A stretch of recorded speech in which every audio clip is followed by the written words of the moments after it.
Pemirsa, pemerintah Provinsi Bali terancam sanksi pidana dari Kementerian Lingkungan Hidup jika tidak menutup tempat pembuangan akhir TPA Suung pada akhir tahun 2025.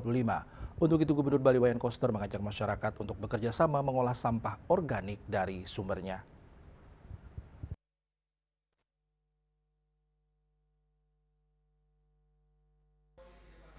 Gubernur Koster mengungkapkan Kepala Dinas Lingkungan Hidup dan Kehutanan LHK Bali dan Kepala UPTD TPA Suung sebelumnya hampir diproses hukum karena dugaan pencemaran lingkungan.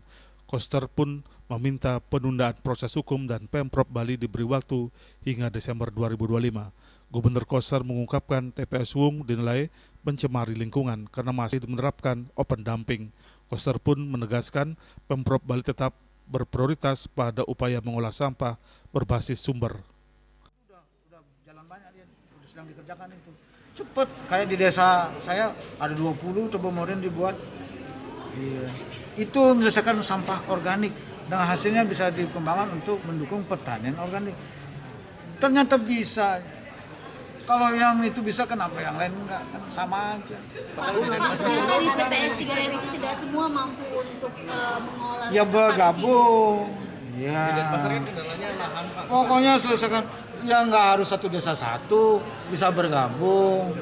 Iya. Itu pada sanksi pidana, Pak ya? Apa? Kalau nggak ditutup sampai bulan Desember, itu akan diterapkan pidana oleh Kementerian Lingkungan Hidup. Itulah sebabnya tadinya ini jujur aja ya, tempo hari sudah diproses hukum pidana. Kadis lingkungannya dan kepala PT ini mau dijadikan tersangka. Saya minta tolong, mereka nggak melakukan kesalahan apa dan sudah melakukan upaya untuk perbaikan. Tunda dulu, akhirnya dikasih tahapan untuk menyelesaikan sampai bulan Desember supaya tidak lagi proses hukum itu. Kenapa harus diproses hukum? Karena mencemari lingkungan. Iya, Akan open dumping gitu. karena open dumping. Jadi Menteri Lingkungan Hidup sudah tidak membolehkan lagi ada TPA. Yang lama harus ditutup, yang membangun baru tidak boleh.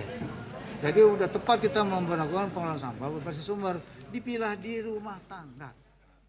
Koster mengajak masyarakat untuk mengolah sampah berbasis sumber dan memilah sampah organik di rumah, serta dimanfaatkan untuk dijadikan pupuk kompos. Beberapa kabupaten sudah menerapkan seperti Buleleng, Badung, dan Gianyar, dan terbukti berhasil.